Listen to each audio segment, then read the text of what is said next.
শ্রী তারাদাস বন্দ্যোপাধ্যায়ের অমর সৃষ্টি তারানাথ তান্ত্রিকের অলাভ চক্র গল্পের খণ্ডাংশ নিয়ে আমাদের আজকের নিবেদন অমর জীবন। গল্পটি মিত্র ও ঘোষ থেকে প্রকাশিত অলাভ চক্র বইটি থেকে সংগ্রহ করা হয়েছে। এই গল্পের মধ্য দিয়ে কোনো রকম ভয়, অন্ধবিশ্বাস বা কুসংস্কারকে প্রশ্রয় দেওয়া আমাদের উদ্দেশ্য নয়। শ্রোতাদের কাছে অনুরোধ, তারা যেন শুধুমাত্র গল্প শোনার আমেজেই গল্পটি গ্রহণ করেন। শুরু হলো আজকের নিবেদন অমর জীবন।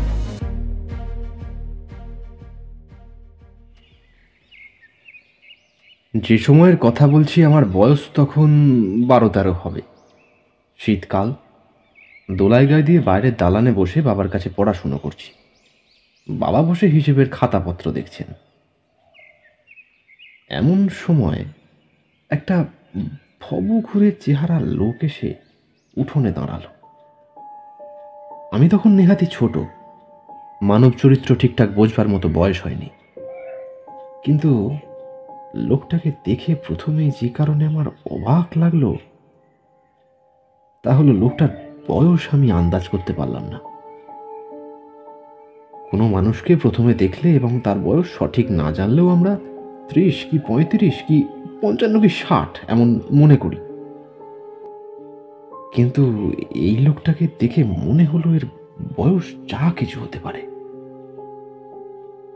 পরনে একটা খাটো আধময়লা ধুতি, গায়ে তার থেকেও আধময়লা একটা ফতুয়া, কাঁধে ভাঁজ করা রয়েছে খয়েরি রঙের একটা মোটা চাদর।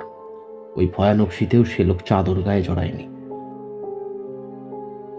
গালে খোঁচা খোঁচা কাঁচা পাকা দাড়ি, মাথায় অবিন্যস্ত ছাঁকড়া চুল। তবে সবচেয়ে আশ্চর্য হচ্ছে লোকটার চোখ দুটো একদম সোজাসুজি সামনের দিকে তাকিয়ে আছে, অথচ মনে হচ্ছে যেন কিছুই দেখছে না, পাগলের মতো। কিন্তু পাগল নয়, তার দৃষ্টিতে একটা চিন্তা সংগতির বাঁধনই আছে। বাবা মুখ তুলে জিজ্ঞাসা করলেন, কি ব্যাপার? কোথা থেকে আসছো? কে তুমি? খুব মোলায়েম এবং মৃদু গলায় সে বলল, আগে আমি একজন পথিক, কোথাও থেকে আসছি না। আসলে আমার বাড়ি ঘর নেই। আমি আজ এখানে ভাত খাবো। তার কথাগুলো অসংলগ্ন। হঠাৎ এভাবে কেউ কারো বাড়ি ভাত খেতে চায় নাকি? বাবা বললেন, তোমার নাম কি? এখন বাড়ি না থাকতে পারে, কিন্তু এক সময় তো ছিল। আরে বাবা, মানুষ তো আকাশ থেকে পড়ে না। পরিচয়টা দাও। আমার নাম অমর। বাবা ছিলেন পণ্ডিত মানুষ, নাম ঈশ্বরচন্দ্র সার্বভৌম। আমি আজ আপনার কাছে ভাত খাবো। বাবা ছিলেন মানে কি? এখন তিনি কোথায়? অমর তার ডান হাতের তর্জনীটি ওপরে তুলে দেখালো। ও আচ্ছা আচ্ছা। মাও কি? মাও ওইখানে। ও, বাড়ি কোথায় ছিল? ওই দিকে।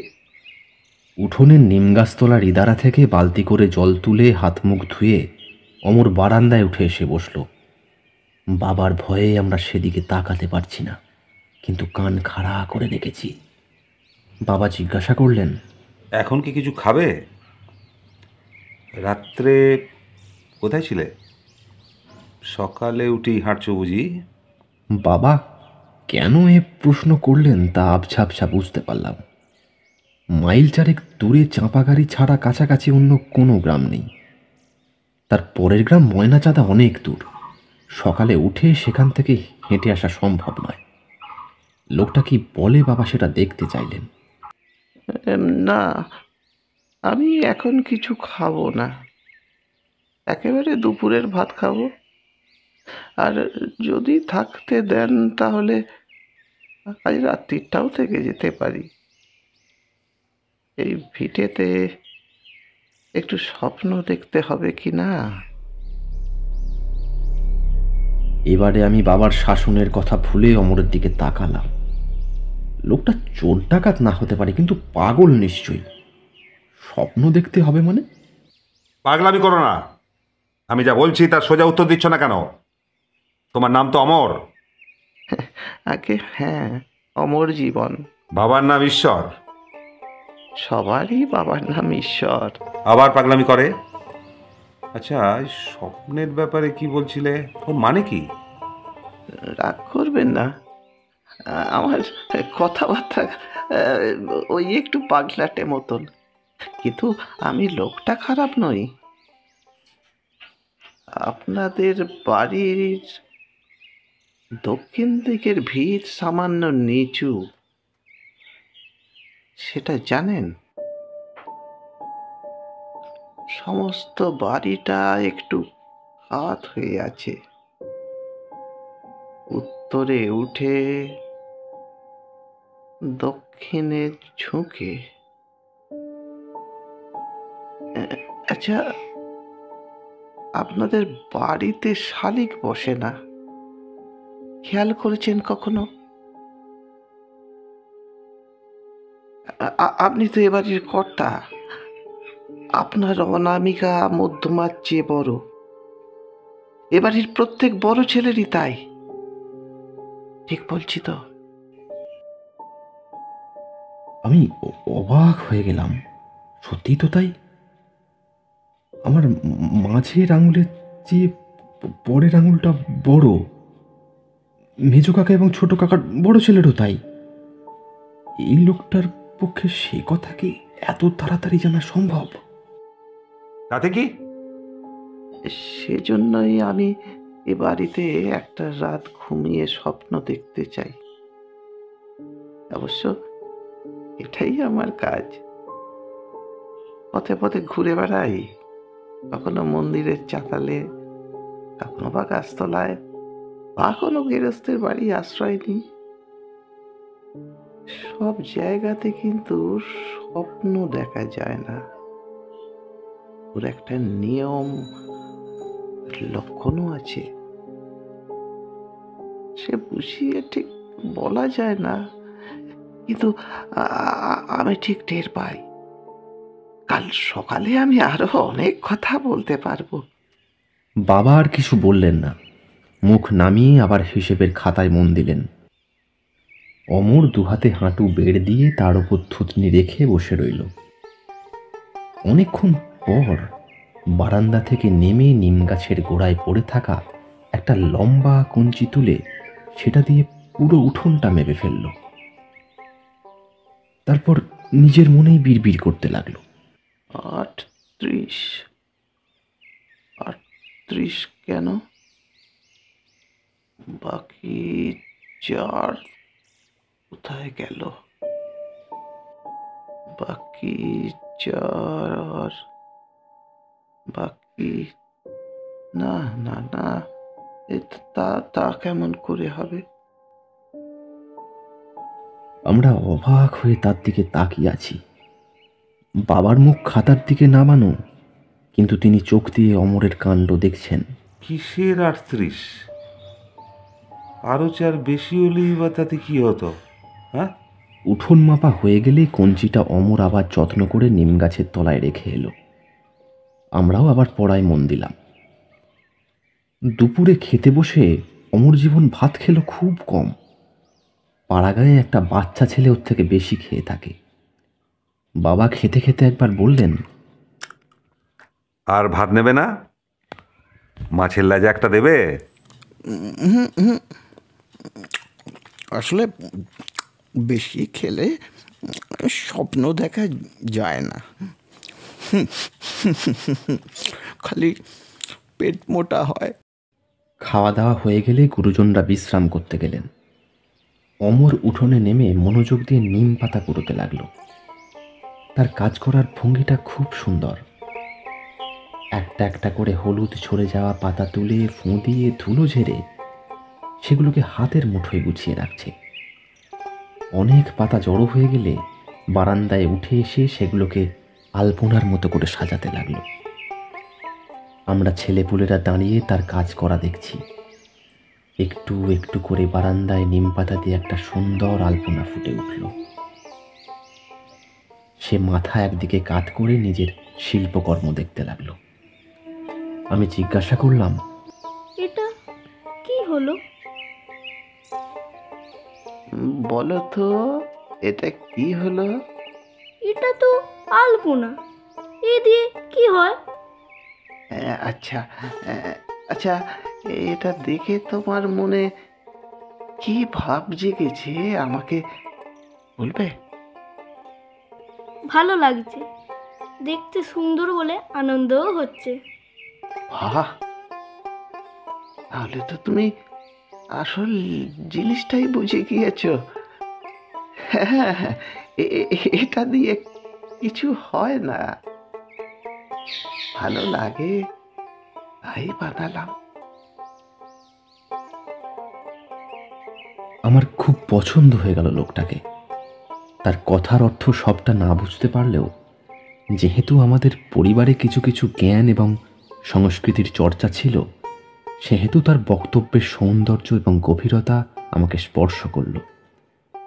মাঝে মাঝে বাতাসে দু একটা পাতা এদিক ওদিকে সরে গেলে সে হালকা আঙুলের ছোঁয়ায় সেগুলোকে আবার ঠিক করে সাজিয়ে দিচ্ছিল।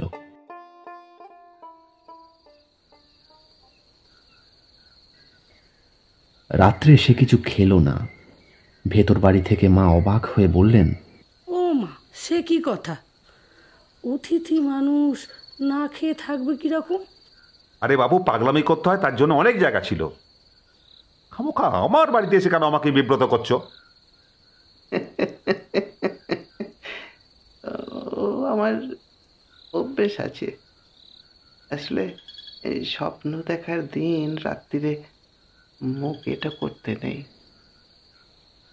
আমাদের বাড়িতে অতিথিকে যত্ন করা হতো আপন লোকের মতো। এমনিতেই সে যুগে মানুষকে সম্মান করা হতো। অতিথিকে মনে করা হতো নারায়ণ। বাংলায় অন্যের জন্য হাহাকার ছিল না। সবার হাতে নগদ পয়সা না থাকলেও বাড়িতে ধান ছিল। কারোর বাড়িতে আশ্রয় চেয়ে কেউ পায়নি এমন শোনা যেত না। সেই স্বাভাবিক সৌজন্যবশত বাবা অমরজীবনকে বৈঠকখানার ভেতরে মশারি টাঙিয়ে বিছানা করে দিয়েছিলেন, কিন্তু সে শুলো উঠোনের পাশের বারান্দায়। আমি রাত্রে শুতাম মায়ের কাছে। ভেতর বাড়ির সেই শোয়ার ঘরের জানলা দিয়ে নাট মন্দিরের উপাসের বারান্দার কিছুটা অংশ দেখা যায়। অনেক রাতে একবার ঘুম ভেঙে তাকিয়ে দেখি নাট মন্দিরের ওধারটা যেন খুব হালকা নীল আলোয় উদ্ভাসিত হয়ে রয়েছে। আমার চোখে তখন গভীর ঘুম লেগে আছে। খাটের ওদিকে ঘুমন্ত মায়ের গভীর নিঃশ্বাসের শব্দ শুনতে পাচ্ছি। ঝিমঝিম করছে দুপুর রাত। সেই আবছা চেতনার মধ্যেও অবাক হলাম, কিসের আলো ওদিকে? ওদিকে তো সেই বারান্দায় অতিথি লোকটা শুয়ে আছে। এইসব ভাবতে ভাবতে কখন আবার ঘুমিয়ে পড়েছি জানি না।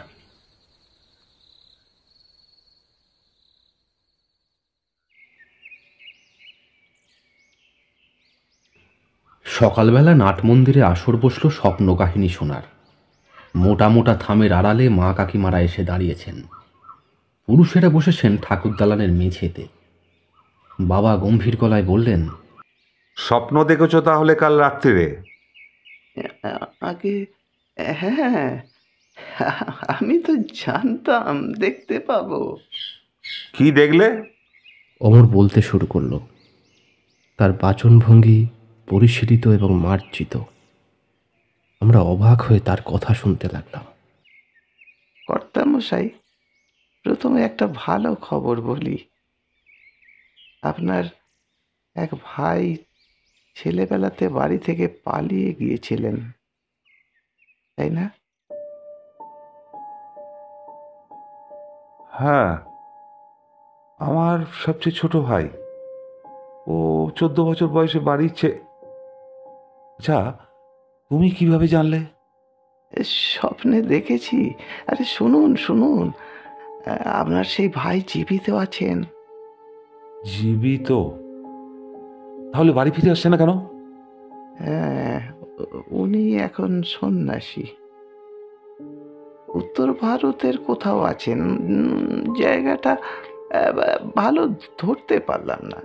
তবে উনি যে আর গৃহাশ্রমে ফিরবেন না সেটা বুঝতে পারলাম।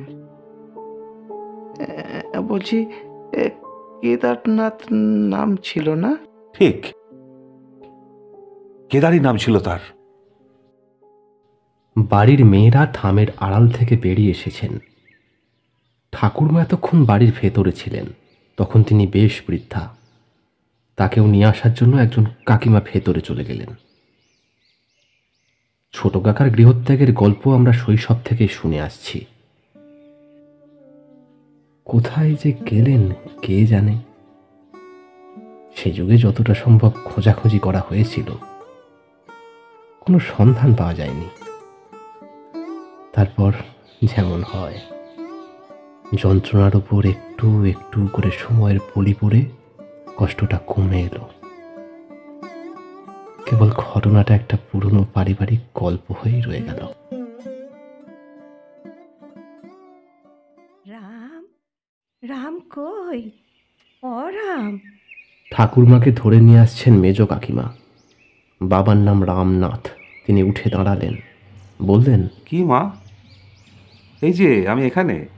হ্যাঁ রে রাম, মেজ বৌমা নাকি বলছে ছোটকুন নাকি খবর পাওয়া গিয়েছে। বৃদ্ধার চোখে তখন আগ্রহের ঔজ্জ্বল্য। বাবা একটু আমতা আমতা করে বললেন, এই যে এই লোকটি, ওর নাম অমর জীবন। ও কাল থেকে আমাদের বাড়ির অতিথি। ও নাকি স্বপ্ন দেখেছে ছোটকু বেঁচে আছে, ভালো আছে। মা, ও মা, মা, আরে তুমি দাঁড়িয়ে কাঁপছো কেন মা? আরে বসো বসো বসো, এখানে বসো। ঠাকুরমা বাবার কথার প্রক্ষেপ না করে অমরের দিকে তাকিয়ে বললেন, তুমি কে বাবা? মা, আমার নাম অমর। আমিও আপনার এক ছেলে। তুমি জানতে পেরেছ আমার ছোটকু বেঁচে আছে, ভালো আছে? হ্যাঁ মা। কি করে জানলে? মা, আমি ঠক, জোচ্চোর কিংবা ধর্মের ব্যবসাদার হলে বলতাম। বিশেষ ক্ষমতায় ডাকিনী যোগিনী বশ করে বা নানা রকম কঠিন প্রক্রিয়া করে জেনেছি এবার এত টাকা দিন, তাহলে যাগ যজ্ঞ করে সে ছেলে ফিরিয়ে আনবো। কিন্তু আপনাকে বাজে কথা বলবো না মা, ওসব কিছুই আমি জানি না। আমার একটা জন্মগত ক্ষমতা আছে। আমি স্বপ্নে অনেক কিছু দেখতে পাই। কাল রাত্রিরে এ বাড়িতে ঘুমিয়ে স্বপ্ন দেখে জানলাম আপনার ছোট ছেলের কথা। সে কি ফিরবে না বাবা? না মা, আর কেনই বা ফেরাবেন? তিনি ভালো আছেন, সন্ন্যাস গ্রহণ করে ঈশ্বরের আরাধনা করছেন। জানেন মা, হিন্দু ধর্মে বলে কোনো বংশের ছেলে সন্ন্যাসী হয়ে গেলে সেই বংশ পবিত্র হয়ে যায়। আনন্দ করুন মা, ছেলের গৌরবে আনন্দ করুন। বাবা,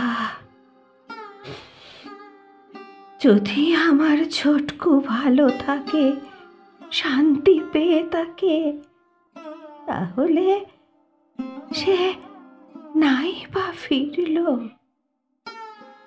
তার সুখেই আমার সুখ। তুমি এটুকু খবর যে দিলে, তার জন্য ভগবান তোমার মঙ্গল করুন। তুমি আমাকে মা বলে ডাকলে, আমি তোমাকে আশীর্বাদ করছি। মা, আপনি দেখবেন আপনার ছেলেকে? আমি দেখাতে পারি, তো কথা দিন তাকে ফিরে আসার জন্য আদেশ করবেন না। তাহলে হয়তো সে ফিরে আসবে, কিন্তু কিন্তু তার এতদিনের সাধনা নষ্ট হয়ে যাবে। জগতে মাতৃশক্তি একটা বিরাট শক্তি, কেউ তাকে লঙ্ঘন করতে পারে না। মা, কথা দিন। ঠাকুমা তখন নিজে মাটিতে উঠতে বা বসতে পারতেন না। মা আর মেজ কাকিমা তাকে ধরে আস্তে করে ঠাকুর দালানের মেঝেতে বসিয়ে দিলেন। সামনেই বসল অমর। ঠাকুরমার হাতটা আলতো করে ছুঁয়ে সে বলল, এবার আহ, আমার দিকে তাকান, মন শান্ত করুন মা, একদম হালকা করে দিন, সোজা আমার চোখের দিকে দেখুন, একদম সোজা।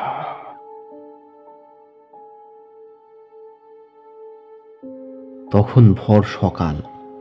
আমরা অতগুলো লোক দাঁড়িয়ে। আমাদের সামনেই ঠাকুরমা ধীরে ধীরে ঘুমিয়ে পড়লেন। মাথা হেলে পড়ল না, শরীরও কাত হলো না, কেবল চোখ দুখানা আস্তে আস্তে বুজে এলো। সুন্দর সমাহিত মুখ যেন ধ্যান করছেন। অমর এক দৃষ্টে তার দিকে তাকিয়ে আছে। তারও দেহ নিষ্পন্দ, সমস্ত শরীরে একটা দৃঢ় একাগ্রতার ভঙ্গি। কত বছর আগের কথা, তবু সে কথা এখনো স্পষ্ট মনে আছে। সেই আমাদের চক মেলানো ঠাকুর দালান, বাবা, কাকা, মা, কাকিমা আরও কর্মচারীর দল ভিড় করে দাঁড়িয়ে আছে সেখানে। উঠোনে শীতকালের সোনা রং রোদ্দুর এসে পড়েছে। সেই উঠোনে কিসের যেন দানা খুঁটে খুঁটে খাচ্ছে গোলা পায়রার দল। কতগুলো লোক দাঁড়িয়ে, কেউ কথা বলছে না। দেখলাম ঠাকুরমার মুখে একটা সূক্ষ্ম হাসি ফুটে উঠেছে। বাচ্চারা ঘুমিয়ে স্বপ্ন দেখলে ঠিক ঠিক অমন করে হাসে। 2-4 মিনিট রইল হাসিটা, তারপর ধীরে ধীরে মিলিয়ে গেল। ঠাকুরমা আবার শান্ত, সমাহিত, বাহ্যিক কোনো আবেগ শূন্য। অমর মৃদু গলায় বলল, মা, এবার জাগুন, দেখা হয়েছে তো, এবার তাকান। আস্তে আস্তে ঠাকুরমা চোখ খুললেন, যেন একটু অবাক হয়ে চারিদিকে তাকালেন। কোথায় রয়েছে বুঝতে না পারলে মানুষ যেমন ভাবে তাকায়। তারপর সামনে অমরকে দেখতে পেয়ে তার মুখ খুশিতে উজ্জ্বল হয়ে উঠল। হ্যাঁ বাবা, হয়েছে। কি দেখলে মা? ছোটকুকে দেখতে পেলে? বৌমা, আমাকে ধরে তোলো, আমি ঘরে যাব। দুপা গিয়ে পেছন ফিরে তাকালেন ঠাকুমা। অমরের দিকে তাকিয়ে তিনি স্পষ্ট গলায় বললেন, তুমি কে? আমি কিন্তু সেটা বুঝতে পেরেছি। মাঝে মাঝে এসো, কেমন? আসবো মা, মাঝে মাঝে আসবো।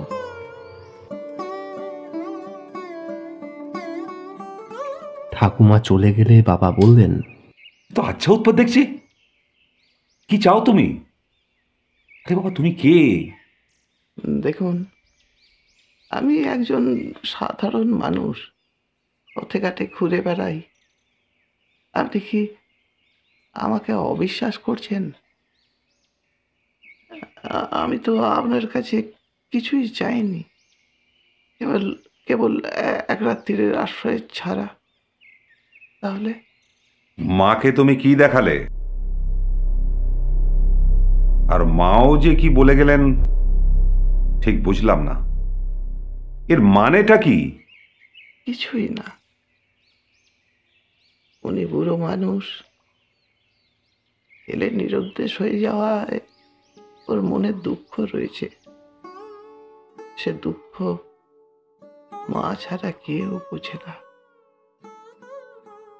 ওকে যদি একটু আনন্দ আর স্বস্তি দিতে পেরে থাকি, তাহলে এ, তাহলে কি কি ক্ষতি হয়েছে বলুন? না না, তা নয়, কিন্তু মাকে কেন হঠাৎ? হঠাৎ নয়, কারণ আছে। বললে যদি রাগ না করেন তাহলে বলতে পারি। বলো। রাগ করার মতো কথা নিশ্চয়ই বলবে না। আপনার মা আর বেশি দিন বাঁচবেন না। আজ পৌষ মাসের 3 তারিখ। এই ফাল্গুন মাসের 15ই শুক্ল ত্রয়োদশীর দিন সকালে উনি চলে যাবেন। ছেলের খবর জানতে পারলেন না, এই কষ্ট নিয়ে যেতেন, তাই ওকে একটু আনন্দ দিয়ে গেলাম। তুমি তো অদ্ভুত লোক। আমার বাড়িতে অতিথি হয়ে এসে আমারই মায়ের মৃত্যুর কথা বলছো। জানো তোমাকে আমি ইচ্ছে করলে কি করতে পারি? এই দেখুন, আপনি রাগ করবেন না বলে কথা দিয়েও কিন্তু রাগ করছেন। আচ্ছা, আপনাদের সবাইকে রেখে ভগবানের নাম করতে করতে মা পুণ্যবতীর মতো চলে যাবেন, এর চেয়ে ভালো আর কি হতে পারে? দেহ ধারণ করলে একদিন ছেড়ে যেতে হয়, কেউই চিরজীবী না। আর আমার এই কথা যদি না ফলে তাহলে তো ভালোই, প্রাণ ভরে আমাকে গালাগাল দেবেন। তুমি আমাকে দেখাতে পারো? আমি যদি ছোটকুকে দেখতে পাই তাহলে বিশ্বাস করি। পারো দেখাতে? দেখুন, আপনাকে বিশ্বাস করাবার কোনো দায় আমার কিন্তু নেই। আপনি আমাকে অবিশ্বাস করলে তাতে আমার কিচ্ছু এসে যাবে না। অকারণে শক্তির অপব্যয় করতে নেই। তার মানে তোমার মধ্যে কোথাও ফাঁকি আছে, তুমি চালাকি করছো। আপনার মা কিন্তু তা মনে করেন না। আচ্ছা আচ্ছা, একটা কাজ করা যাক। আপনার বংশের একটা হারানো জিনিসের সন্ধান আপনাকে দিয়ে যাই, তাহলে হয়তো আমাকে আর পুরোপুরি চচ্চর বলে মনে হবে না। কেমন? কি জিনিস?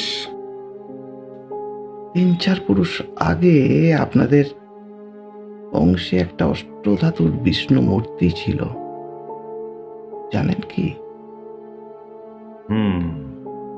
ঠিক কথা। 3 বা 4 পুরুষ কেন, আরো বহু বহু বছর আগে থেকে সে মূর্তি আমাদের গৃহ দেবতা হিসেবে পুজো করা হতো। কিন্তু বর্গী হাঙ্গামার সময় সে মূর্তি আমার পূর্বপুরুষেরা কোথাও লুকিয়ে ফেলেন অথবা হারিয়ে যায়, আর পাওয়া যায়নি। আচ্ছা, তুমি ঠিক কি বলতে চাও বলো তো? আমি জানতে পেরেছি সে মূর্তি কোথায় আছে। আপনার লোকেদের কাউকে বলুন একটা শাবল নিয়ে আমার সঙ্গে আসতে। আপনারাও আসুন। ঠাকুর দালান থেকে নেমে দেউড়ির ভেতর দিয়ে অমর উঠোনে গিয়ে নামলো। তার পেছন পেছন আমরা বাড়ির সবাই মিছিল করে চললাম। অমর এমনভাবে হাঁটছে যেন সে একেবারে নিশ্চিতভাবে জানে যে কোথায় যেতে হবে। বাড়ির উত্তরের ফিতের কোণার কাছে এসে সে থামল। গদাধর নামে আমাদের এক কর্মচারীর হাতে ছিল শাবল। সে বলল তাকে, এখানে এইখানে ভিত করো। হ্যাঁ হ্যাঁ। বাবা অমরকে বললেন, কতটা খুঁড়তে হবে? মাটি নয়, দেওয়ালের গা থেকে 3-4টে করে ইট খসাও। হ্যাঁ হ্যাঁ, ওই জায়গায়। ভিতের ইট খসালে বাড়ির ক্ষতি হবে না? আরে কিচ্ছু হবে না, কয়েকটা ইট মাত্র। খালি রাজমিস্ত্রি ডেকে গাঁথিয়ে নেবেন। কিন্তু এখানটাতেই খুঁড়তে হবে কেন? কারণ এ বাড়ির উত্তরে উঁচু, আর এখানেই উত্তরের ভিতের শেষ। এখানে শ্রী বিষ্ণু রয়েছেন বলেই এদিকটা সময়ের সঙ্গে সঙ্গে মাটিতে বসে যায়নি। জানেন তো, যে জমির ওপর বাড়ি তৈরি হয় আর নানা রকম অনুসারে 50, 100 কি 150 বছরের ভিত সামান্য কিছুটা বসে যায়। আপনাদের বাড়িরও তাই হয়েছে। কেবল বিষ্ণুর অধিষ্ঠানের জন্য উত্তর দিক সামান্য উঁচু। তাছাড়া 42 হাত হলো না তো। সদর দরজা থেকে 38 হাত মাত্র হলো। তাহলে তো এখানেই নিশ্চয়ই থাকবে, নইলে আরো 4 হাত ওদিকে হতো। বুঝলাম বাবা যথেষ্ট রাগও করতে পারছেন না। ক্লান্ত গলায় তিনি বললেন, তুমি কি যে মাঝে মাঝে বলো তার কোনো মানে হয় না। আরে আরে বাবা, কিসের 4 হাত কম? ও একটা হিসেব, আপনাকে বোঝাতে পারবো না। নিন নিন, শুরু করতে বলুন। ভিতে প্রথম শাবলের ঘা পড়তেই আমরা সবাই ঘন হয়ে ভিড় করে গদাধরকে ঘিরে দাঁড়ালাম। গদাধর আলতো করে গাঁথুনির চোর আলগা করছে, আর আমরা রুদ্ধ নিঃশ্বাসে অপেক্ষা করে আছি। 3 সারি ইট ঘষাতেই ভেতর থেকে একটা চতুষ্কোণ গহ্বর বেরিয়ে এলো। শাবল রেখে তার মধ্যে হাত ঢুকিয়ে গদাধর বের করে আনলো এক অপূর্ব দেব মূর্তি। এতদিন অবহেলায় পড়ে থেকেও তার ঔজ্জ্বল্য নষ্ট হয়নি। প্রায় 1 হাত লম্বা বিগ্রহ, মাথায় ছাতা, মুখে হাসি। বাবা গদাধরের হাত থেকে মূর্তিটা নিয়ে 2 হাতে মাথায় ধরে বলতে লাগলেন, জয় জয় শ্রী বিষ্ণু দেবতা, জয় শ্রী বিষ্ণু, জয় শ্রী বিষ্ণু। বাবা বিষ্ণুমূর্তি মাথায় করে বাড়ির ভেতরে চলে গেলেন। সেটিকে তখনকার মতো ঠাকুর দালানে রাখবার জন্য পাঠিয়ে দেয়া হলো। তারপর অমরের হাত ধরে বাবা বললেন, ভাই, তুমি আমাকে মার্জনা করো।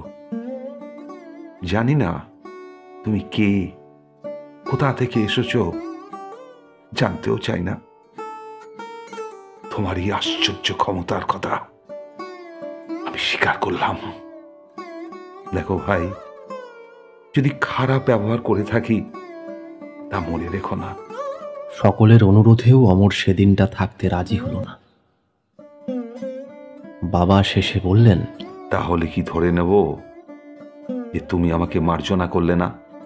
ছি ছি ছি, না না, ও কথা বলবেন না। আসলে আমি এইরকমই ভবঘুরে ধরনের। এক জায়গায় 2 দিন থাকতে ভালো লাগে না। তবে একটা কথা বলে যাই, আপনাদের বংশ খুব পবিত্র এবং ঈশ্বরের আশীর্বাদ প্লুত বংশ। এক পুরুষ বাদ দিয়ে দিয়ে এই বংশে একজন করে সাধক জন্মগ্রহণ করবেন। আপনার ভাই তো সন্ন্যাসী হয়েই গিয়েছেন,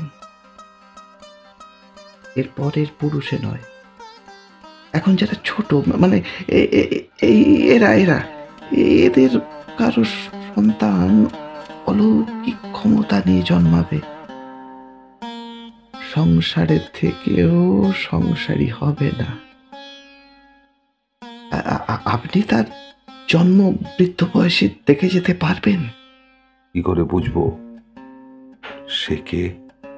তার জন্মের সময়ে আকাশে এক আশ্চর্য নীল উল্কাপাত হবে। নীল রঙের আলোয় ভরে যাবে চারদিক।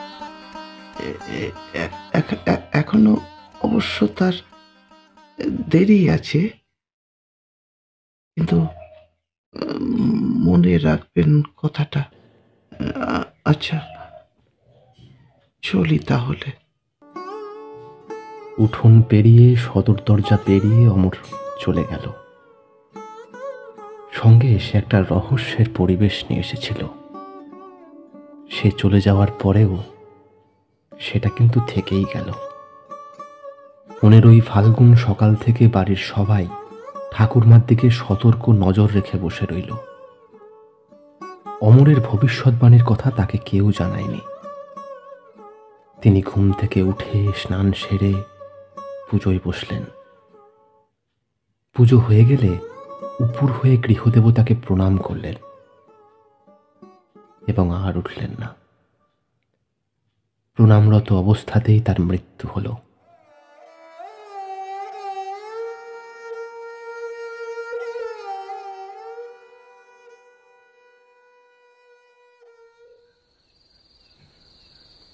দাহ সেরে সন্ধ্যাবেলা বাবা কাকারা বাইরের ঘরে এসে বসেছেন। পাড়ার লোকেরাও একজন দুজন করে আসছেন।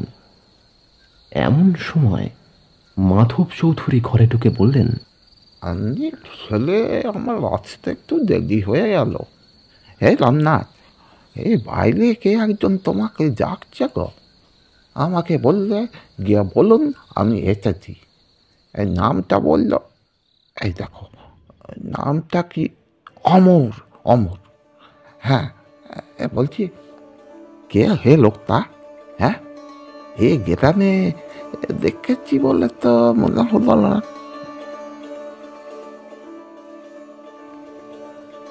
বাবা প্রায় লাফিয়ে উঠে বাইরে গেলেন। কেউ নেই, কেউ না। কেবল ঝিমঝিম করছে আসন্ন রাত্রির আবছা অন্ধকার।